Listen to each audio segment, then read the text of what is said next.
I am your speaker today. My name is Birinder Bakshi, and I must congratulate you for joining this session. You must be wondering why I am congratulating you for joining this session on CPR. For that, I will probably have to narrate an incident which happened with me 20 years back.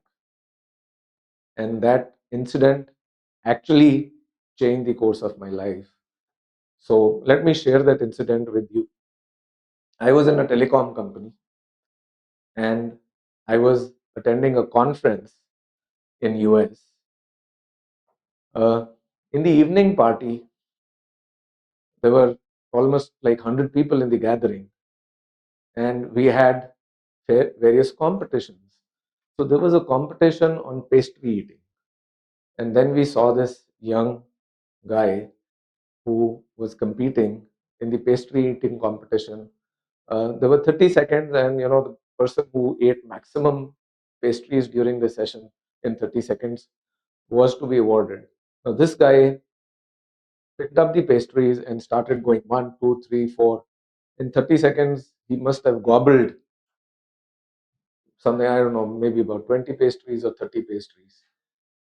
But while everybody was clapping and he was ahead of everybody else, but while everybody else was clapping, this guy I could see was somewhere not comfortable. And soon we realized that he was gasping for breath. He had choked on the pastries.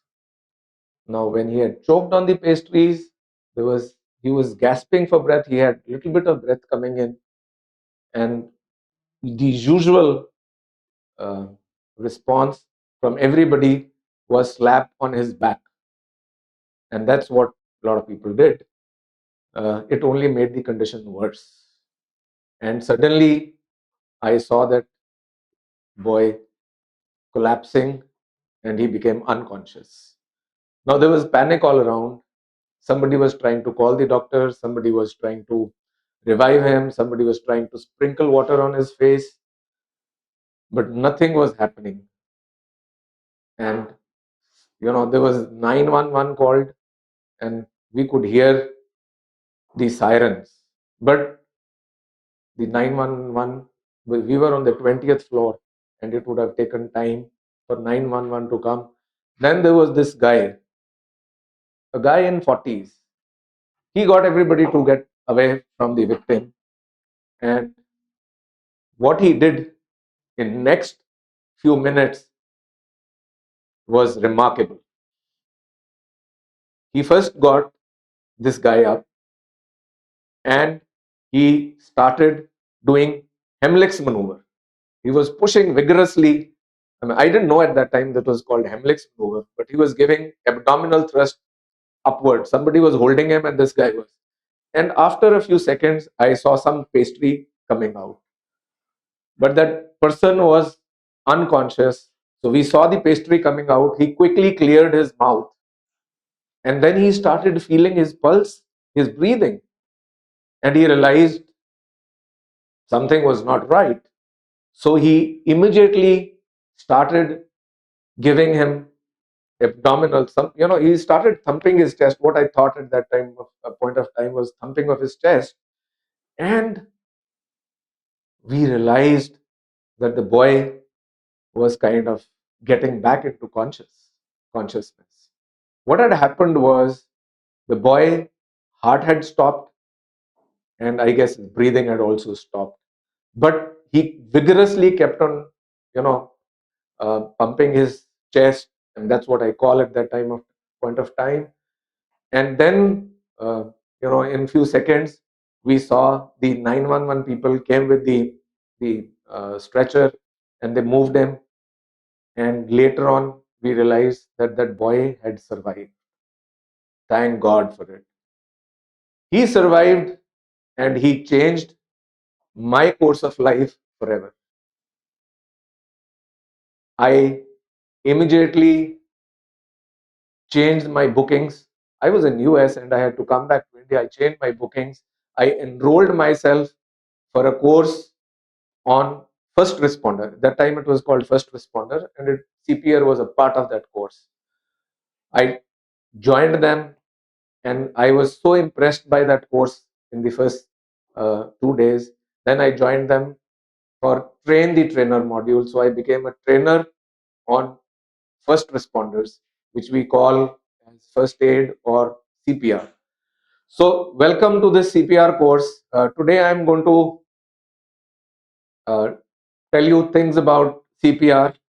This is something which I have been doing, and I at that point of time I thought it is best to come back to India and start sharing this information and this knowledge with everybody, because it was required more in India than anywhere else. So that started my journey. I quit my job and I started working as a first responder. I attended courses and I opened a company which started doing these first responder courses across the country. And I'm very glad to share with you today. I can easily say that we have trained millions of people across the country on first aid and CPR. So, so you understand the importance of first aid and CPR. What is CPR? CPR is cardiopulmonary resuscitation. Now, what is cardio? What is pulmonary? And what is resuscitation? Cardio is heart, pulmonary is lungs, resuscitation is revival. So this technique is called revival of heart and lungs. Very important. Revival of heart and lungs. Sounds very medical. It is. But let me tell you, this technique needs to be learned not only by the medical people, but also by the non-medicals. Why? Because this technique can be required anytime, anywhere, any circumstances. So you got to be prepared to perform a CPR as and when required. It could be one of your loved ones who's involved in an incident. So therefore, it is important for us to understand that we have to, at any point of time, perform CPR. Okay, so who do you perform CPR to? When would you need to perform a CPR? Well, let me give you an example, or let me give you a hypothetical situation. You're walking on the road, you come across a person, a victim lying on the road, and you see he seems to be unconscious. He's not. So then what you need to do? You need to check out whether the person is breathing or he's not breathing, whether his heart is beating or not beating. And then if it is not beating, then you have to perform a CPR. Now, why would a person not breathe, or why would his heart stop? What are the reasons? Reasons are manifold. Choking is one, which I gave you. That's an incident, live incident. There could be drowning. There could be electrocution. There could be uh, so many other reasons, a fall from height or a trauma injury on the chest. All these situations could lead to stoppage of heart attack is one of the leading causes there. Now, if my heart stops or my breathing stops, how much time do I have? Standing in front of you, God forbid, if I get a heart attack and or a cardiac arrest and I stop breathing, or my heart stops, you know what will the people around me do? The best thing they will do is probably call the doctor, or maybe try to rush me to the hospital. Now hospital is not very far. It's maybe 4 blocks away from here. But how much time do I have? How much time do you think I have when my heart is stopped or my breathing is stopped? Well, time is absolutely short, a few minutes, not more than few minutes. And if I am not revived within few minutes, probably they will all come to attend my funeral. So with this kind of uh, situation where it is the matter of life and death, this is one technique which you guys, anybody who masters this technique, would probably get the confidence to be a lifesaver. And that's what At the end of this session, I expect you to learn as much about this technique as possible. Let me tell you, the motivation to do this webinar is that CPR is uh, something which is becoming very popular. People keep talking about CPRs, but unfortunately, I have seen so many people who, who claim to be very knowledgeable on CPR are not performing the CPR right. And mind you, my warning to everybody, if you perform CPR wrong, instead of reviving, you could kill the person. This is one such technique, where you need to be absolutely careful that what you are doing is right. You have virtually no margin for error. You have to ensure that you know the right technique of conducting CPR or performing CPR. And now let's come to a question: who needs a CPR? A person whose breathing or his breathing has stopped or his heart has stopped. He or she is the person who needs CPR. Okay, so let's quickly get into the technique itself. What do we do when we come across this victim, and how do we perform the CPR? These are few things. Please ensure that you intently listen to what is being said, because every step in this program is critical and it means a difference between life and death. So let's now get on to the AT. I'm sure you're all excited to know what exactly is this technique. After this session, after this 1 hour of session, I expect all of you to become lifesavers. You can learn more eventually, but this is some piece of information which you would carry, and I'm sure you should carry through your life and be enabled or knowledgeable enough to save lives. So let's get to CPR, cardiopulmonary resuscitation. So what do you do when you approach a victim who is not breathing? If you see there is a victim, you've come across a victim, he's not breathing. So what is the gentleman doing here? He's trying to check whether he's breathing or not, whether his heart is circulating or not. So the first thing before you go on to check, you have to do one thing. You have to immediately call the medical help. Don't go on to do everything yourself, because you are not a medical professional, and sooner or later the victim definitely would require to go to the hospital. So please make sure you call a doctor or call medical help, call ambulance, and then approach the victim. The first thing you will have to do is, when you approach the victim, find out whether the area around you is safe or not safe. Which means if he's in the middle of a road, please make sure that the individual or the victim is moved away from the road. There are no hazards around, because your safety is equally important. You got to be safe when you're trying to save somebody. So first step is to assess the area, find out whether it is safe or not. If it is safe, then go on to check the victim. Now, how do you assess the victim? So assessment of the victim it's a typically a process, a scientific process which we have to follow. The first step is check the responsiveness of the victim.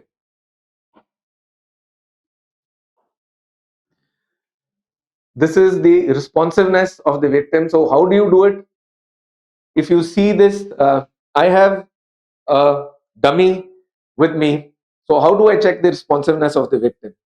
Now, I can, hello, are you okay? You think this is going to help? No. If you have to really check the responsiveness of the victim, firmly tap on the shoulder. Try and speak to him. If the person is responsive, he will probably show some expression.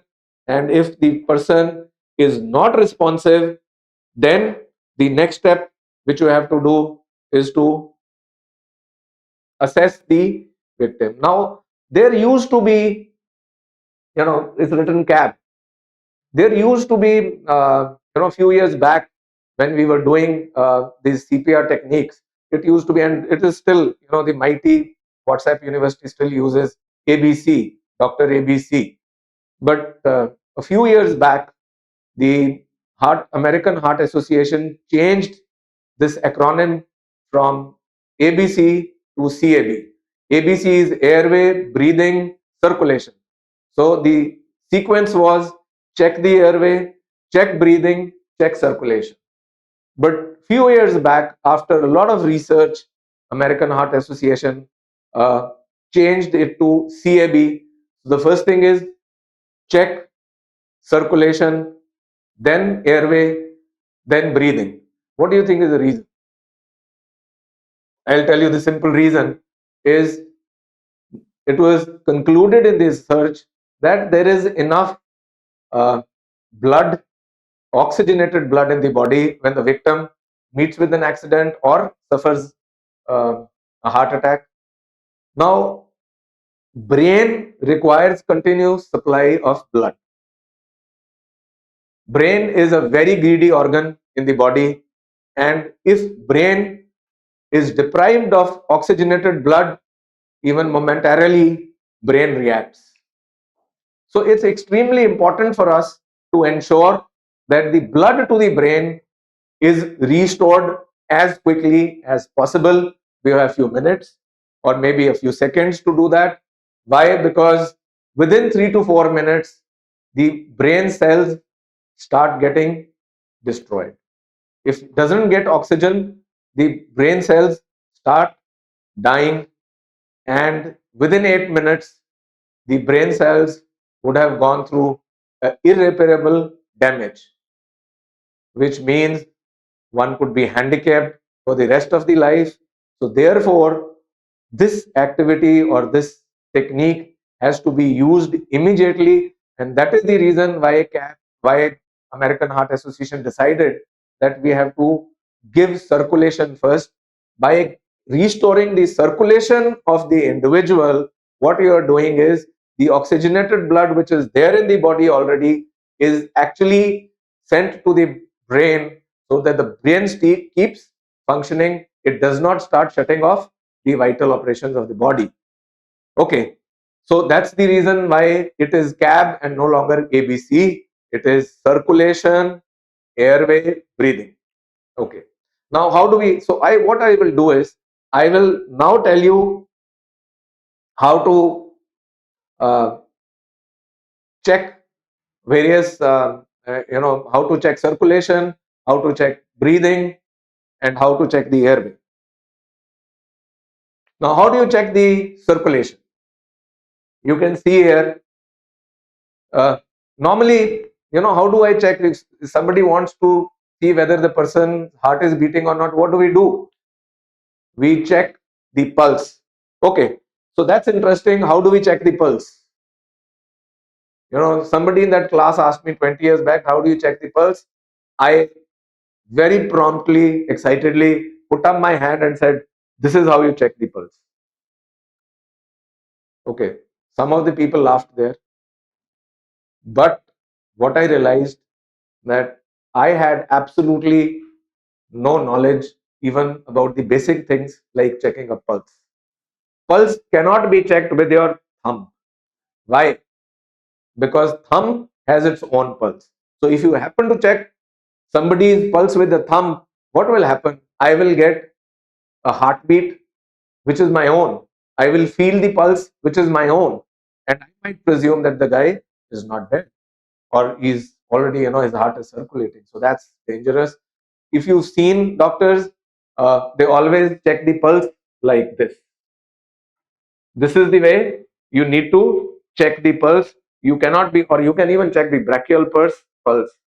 Okay. Now, when a victim is lying and you have few seconds and few minutes, you can't waste time on checking all this. This is probably one of the feeble pulse. What is this? Which is the strongest pulse which you can feel? The strongest pulse is your carotid pulse.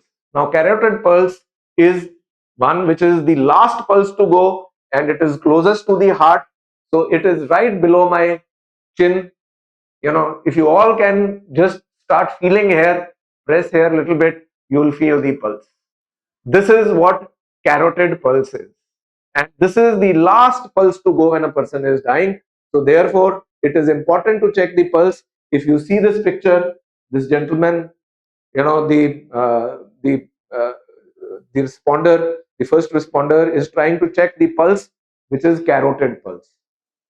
All right. So if you find carotid pulse not there, you can conclude. Take few seconds. Be sure. Just don't start performing CPR because you know it. A CPR can be performed only on a virtually dead person. It cannot be performed on a person who's breathing or has a pulse. So be sure, even if it takes a few seconds extra, but be sure that the person has no pulse.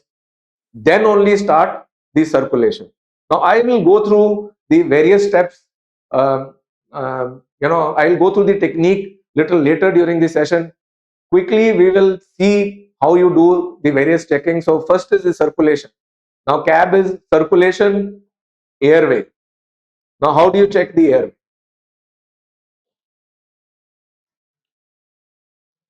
Now to check the airway, I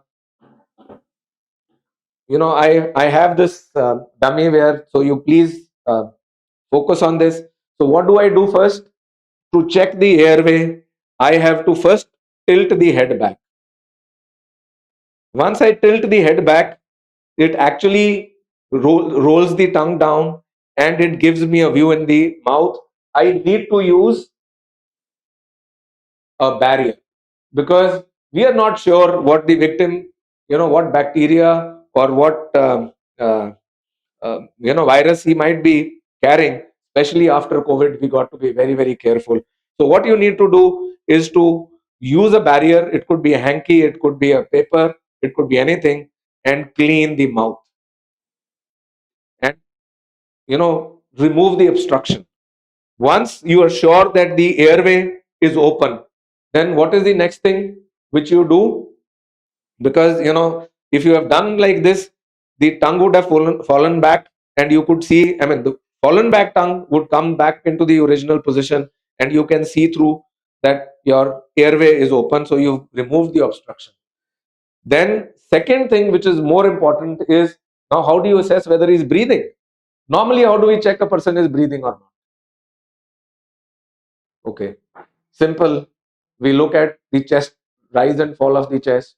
We also start feeling whether the person is breathing or not. Can you feel? But we want to do it all in one step and we don't have time. Mind you, time, minutes, life means life. Minutes means life here. So you cannot be wasting too much of time. All this you have to do in a quick succession. And the techniques which I am trying to tell you are enabling you to do this in quick succession. So what you need to do quickly is to tilt the head back.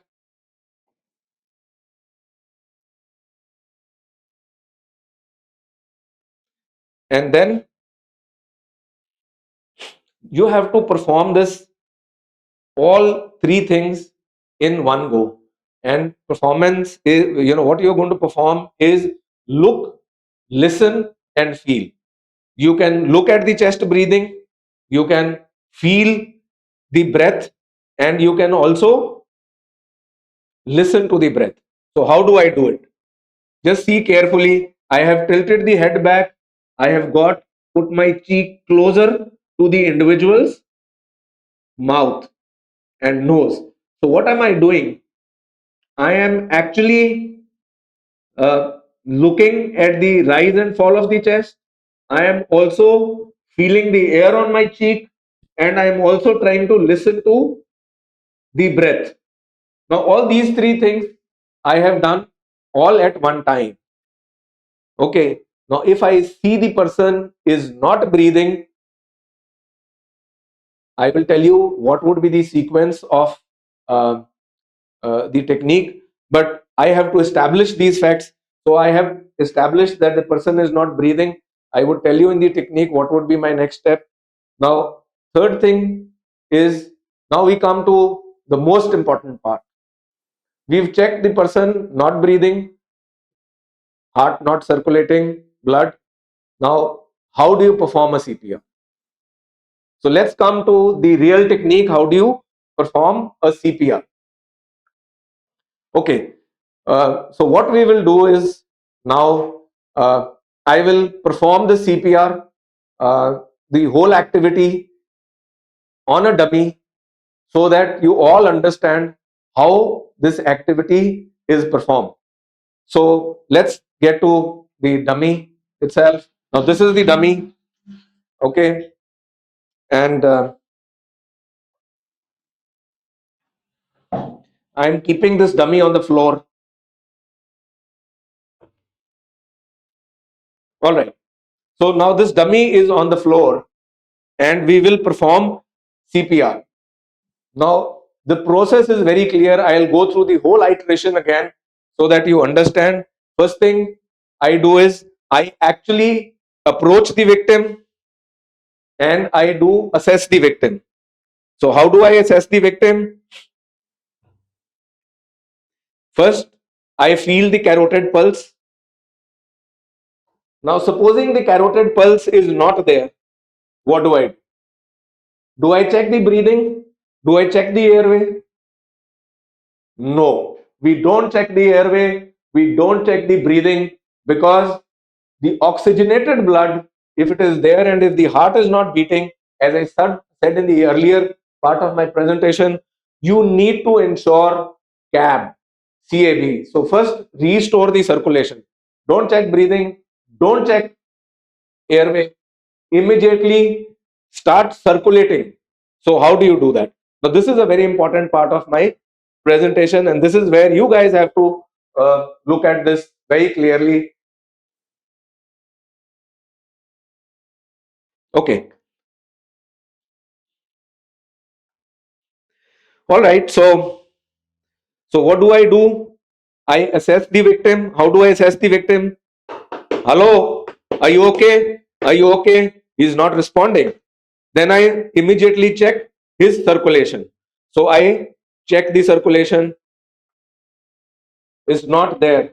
What do? I start giving chest compressions. That is to restore the circulation of the individual.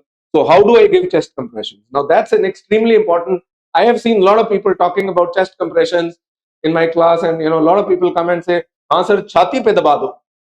अरे छाती पे दबा दोगे? There is ribs, there is so many other organs, vital organs in the chest, and if you press the wrong place, you might kill the person. So it's important. Please concentrate on where am I doing this CPR. Okay, so what I have to do is I have to first see which is the right place. Now let me ask you one question, which a lot of people wouldn't know. I mean, you probably would all know, because you are all educated people. Where is the heart?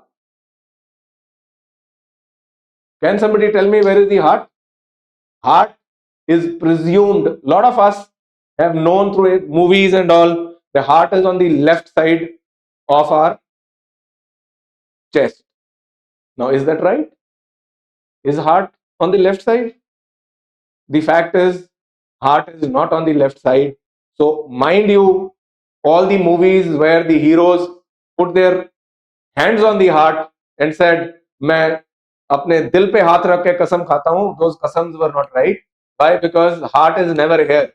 Heart is right in the middle. Now this is my sternum, or this is my breastbone, and heart is right below this breastbone. Breastbone is one of the hardest bones in our body, and most vital organ is heart, which is right under my breastbone. Okay, so my breastbone is right here and my heart is right below the breastbone. Now what do I do? Which is the location of my heart?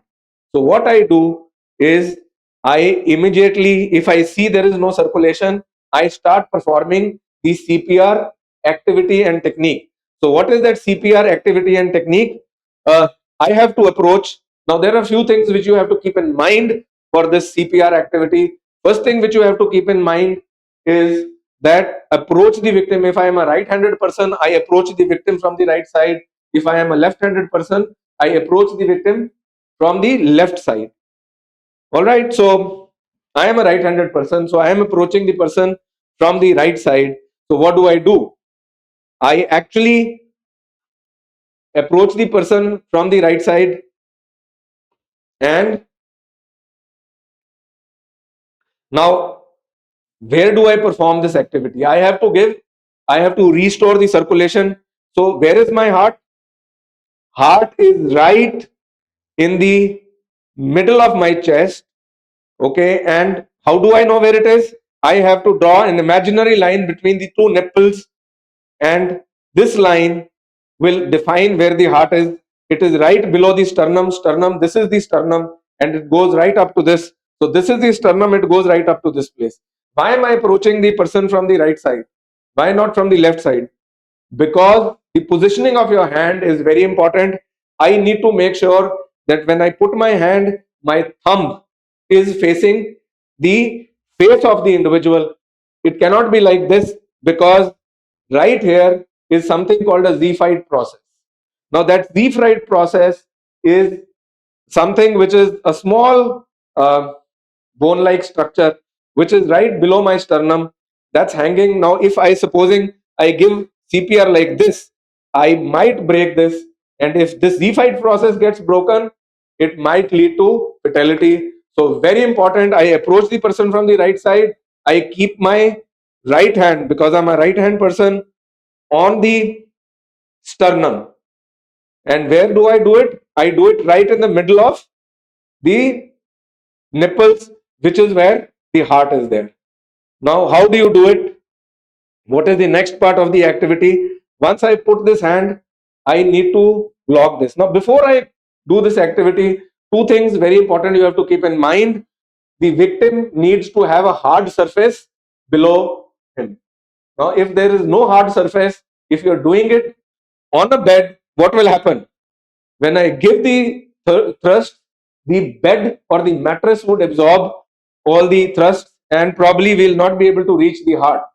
So therefore, either remove the mattress and keep him on the hard bed, or remove the victim to the floor and do this. Okay.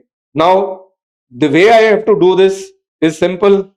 I have to, this is the heel of my hand, right hand. I put it between the nipples on the sternum and lock my other hand for all the pressures. Now, one thing which is important here is to note that my elbows are absolutely straight. Okay, why elbows have to be straight? Because if the elbows are not straight, I will not be able to transfer the weight of my hand and body on the sternum to reach the heart. Now, when I start doing it, now there is a rhythm. I have to do these thrusts. The AHA recommendations are you do 30 thrusts. Okay, if the heart is not circulating, you do 30 thrusts. So I have to do 30 thrusts. And what is the speed of those thrusts? The speed of those thrusts is 100 thrusts a minute. Phenomenal speed. 100 thrusts a minute, because that's 100 to 120. Now those thrusts could be taxing on you, but then that's important to learn, and you should be able to do it. So here we go. I have to go do 30 thrusts in one go. So let me start. 1 2 3. 1 2 3 4 5 6 7 8 9 10 11 12 13 14 15 16 17 18 19 20 21 22 23 24 25 26 27 28 29 30. All right. So that was 30 abdominal thrusts. Now what did it do? It actually started shocking the heart. Immediately after I give the thrust, I check out whether from the carotid pulse, whether the pulse is started or not. And if it is not started, then what do? I do this again till I am able to restore the circulation. So this is about the circulation part. I gave 30 thrusts at the rate of 100 thrusts a minute. Important question is, how hard do you press? How deep do you go on the chest? Now the recommended depth is 5 centimeters or approximately 2 inches. So when I am doing this, I have to make sure that my body weight is transferred and I am actually reaching 2 inches deep in the chest, because that is where I am able to reach out to the heart. So keep in mind 5 centimeters or 2 inches into the, don't push it too hard. You might break the bones. If you do something like this, person's gone, his ribs would be broken. So please make sure do it on sternum. Sternum is the hardest bone in the body, which is actually, this is a cage, and this is the bone which is actually protecting your vital lungs, vital organs. Okay, so once you do this, what is the next step we spoke about?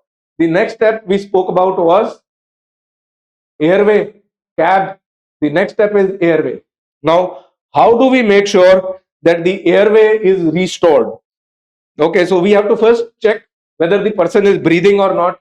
So I check the person's breathing. If you recall the earlier part of the presentation, how do I check the breathing? Cab. I first check the airway. So I check the airway by tilting the head backwards, cleaning the mouth, looking into the mouth.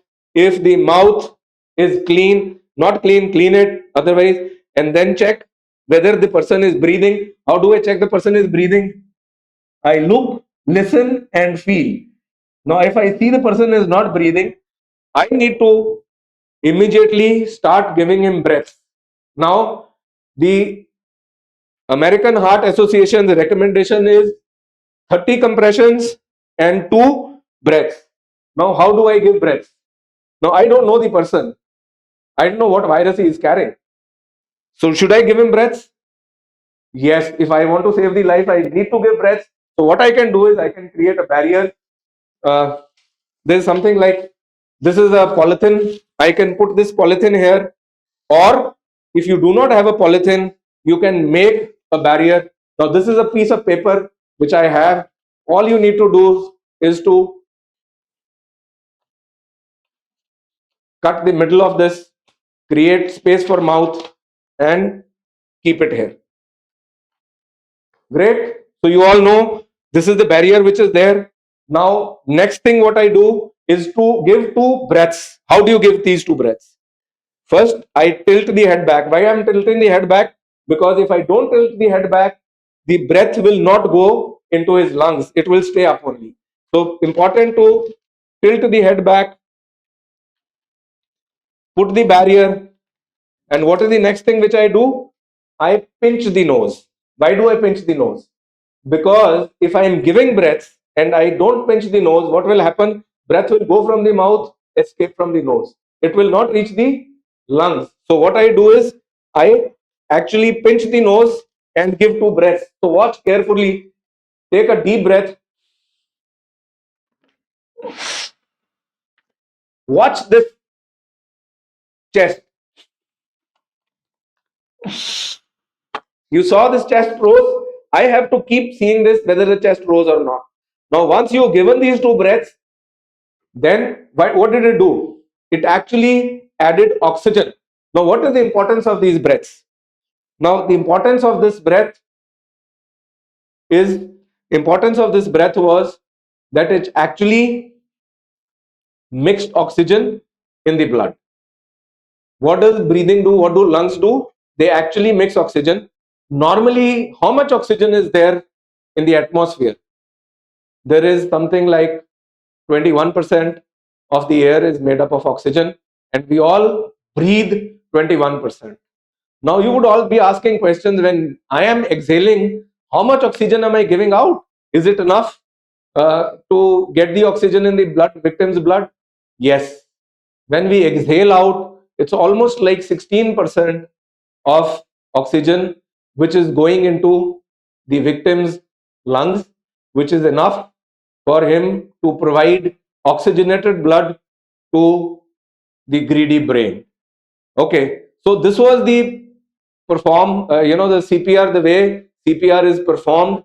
The CPR is performed in quick succession, and you have to do 30 compressions, 2 breaths, 30 compressions, 2 breaths, and you have to do it 5 cycles in 2 minutes. Okay, so this is give 2 rescue breaths each for 1 second, continue cycles for 2 minutes, 30 is to 2, and check the signs of circulation again. So you have to keep repeating this. Now, how long do I repeat it? Till I can do it, or till the medical emergency people arrive there on the scene. The doctors arrive, or you are able to move the person to the hospital. Or there is something called AED, automated external defibrillator, which you can use. That's something which we'll be talking about in our next episode. Now, what you have to do after you've revived the person, congratulations. If you've revived the person, what do? You don't leave the person there and start clapping, oh, he's revived. What you have to do is to put the person in a recovery position. Now, this is what a recovery position looks like. Why am I putting the person in a recovery position? Now, supposing I leave the person, he started breathing, I leave him like this, there might be some fluid which might come out of the mouth. Now, if I don't tilt the person, I do not drain the fluid from his mouth or automatically drain the fluid from his mouth, what will happen? He will further choke, and you probably will have to perform the CPR again. So it's important to put the person in a recovery position. Now, how do you put the person in a recovery position?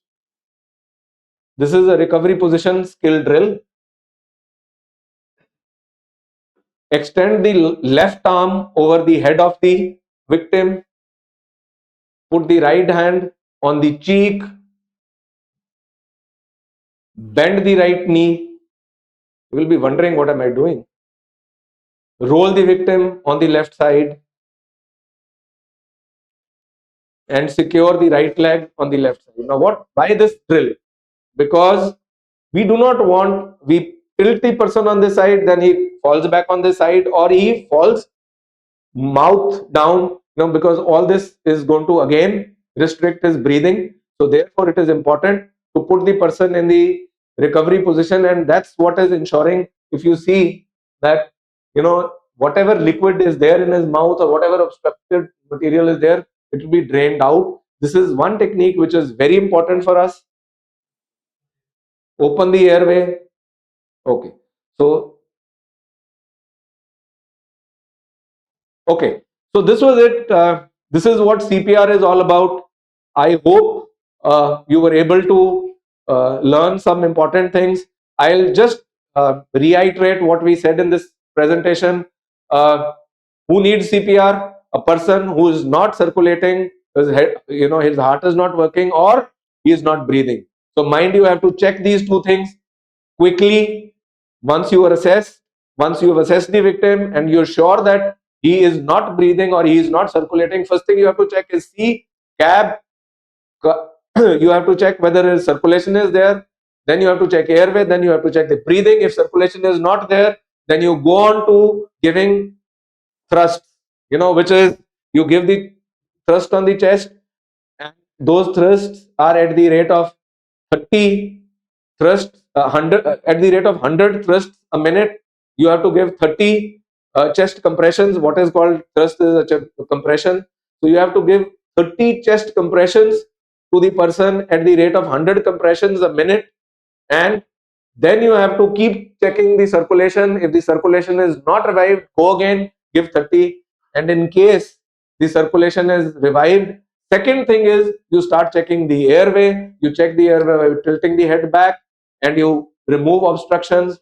And if it works, if you see that it is clear, then you check the breathing. You have to check breathing by using the technique of look, listen, and feel. So you have to look at the chest rising and falling. You have to feel the breath, and you have to listen to the breath. So look, listen, and feel, all to be done in one step. Once you've done that, established that the person is not breathing, you have to also give him 2 breaths. Please use the barriers, because that's important for you not to catch any infection or virus. So keep yourself safe. And very important, the first perspective or first part of the CPR is keep yourself safe. Make sure that you are safe. call the medical help. Don't forget, don't think that you become a doctor, don't think you've done your job and he's okay, because anyway a person needs to get to the hospital. So you have to make sure that he gets to the hospital and he gets the right treatment. Okay, so this was what CPR is all about, cardiopulmonary resuscitation. I hope some of these techniques you've been able to master these techniques, or you're able to understand. But mind you, I am warning you again, half information is dangerous in life threatening situations. Please don't use uh, half cooked knowledge. Don't use your conventional wisdoms. CPR is a life saving technique. If you do it right, you can save lives, and that's a huge empowerment. I feel really empowered. I'm not a medico, but I feel really empowered. And after this, after I understood about CPR, I went to do all the responder programs. And there are few other techniques, life-saving techniques, which are extremely important. We saw that when I saw this choking happening. Now, I didn't know till that time. Everybody used to, slap the back. We still do it. Okay, but what am I doing? So try and understand, if I am slapping the back, if this is my windpipe and the food particle sitting here, what am I doing by slapping the back? I am actually helping the particle to move in. Okay, so whatever little air he was getting, he was gasping for air, I have blocked that air. I made sure that there is no air going on. So this is what your slap on the back does. What I have to need to do is something called Hemlick's maneuver. So I don't know whether you will be able to see this, but this is what I have to do. Okay, I have to give abdominal thrusts inward and upward, which will actually, so this is something which we'll cover in our full course of CPR and first responders course. So this is something which I have been doing for last 20 years.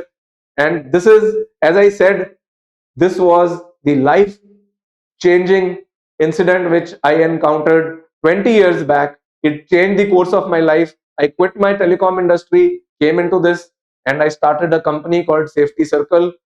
And Safety Circle since then has trained millions of people across the country on various 300 topics of life saving and safety topics, ergonomics. So there are various other topics which we do as a company. We have 300 people.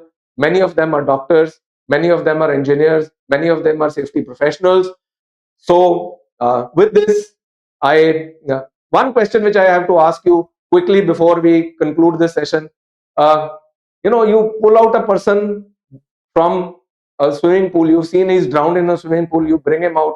What do we normally do? The moment we bring the person out, the first thing which comes to our mind is his tummy is full of water. He's got a swollen abdomen. So what do? We pull him back, we put him face down and start pushing so that the water comes out. Tell me, is that important?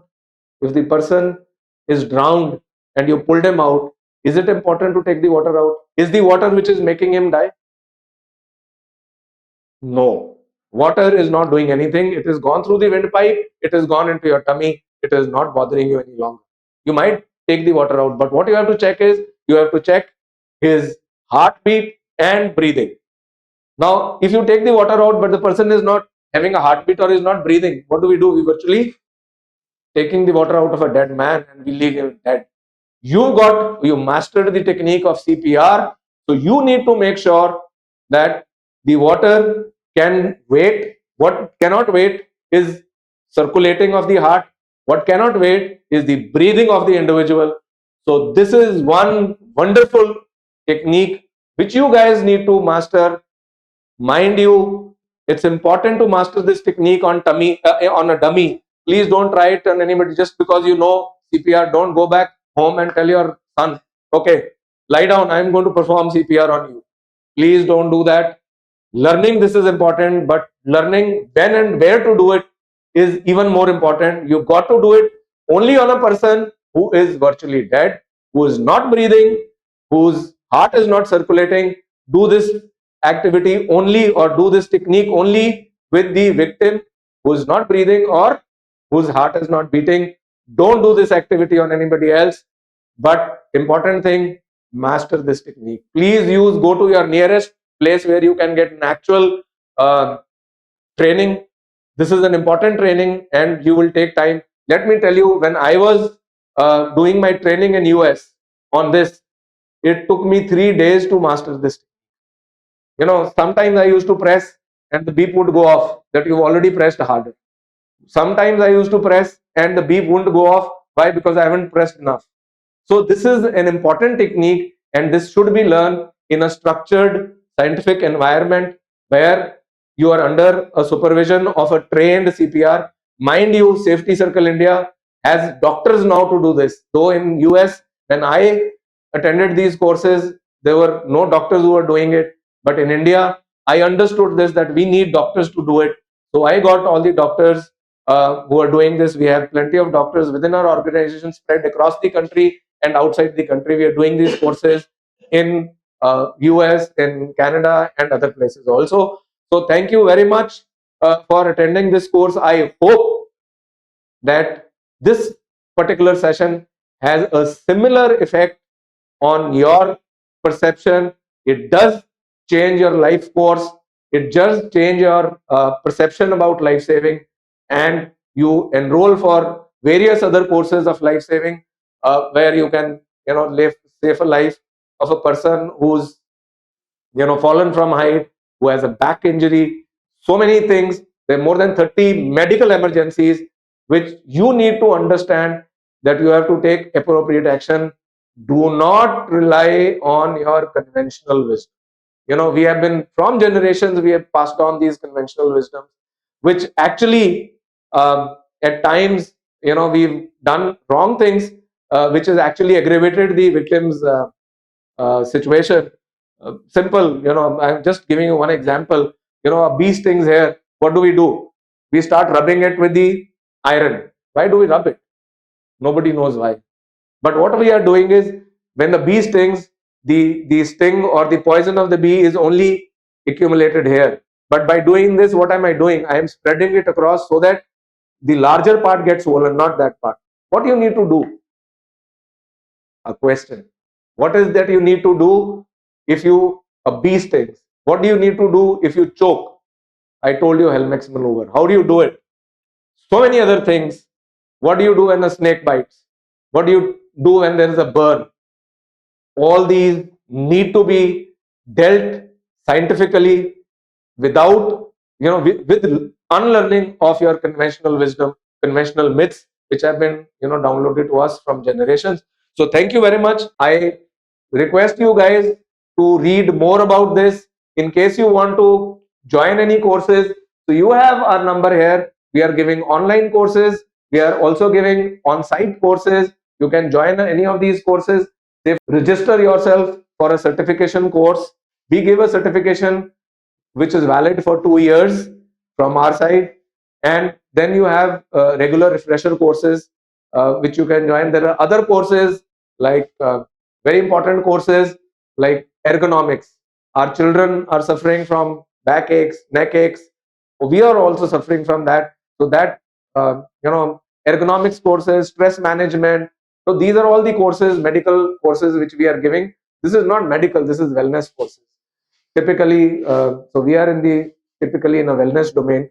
So health, wellness, safety, we are in the industry of environment, health and safety, EHS.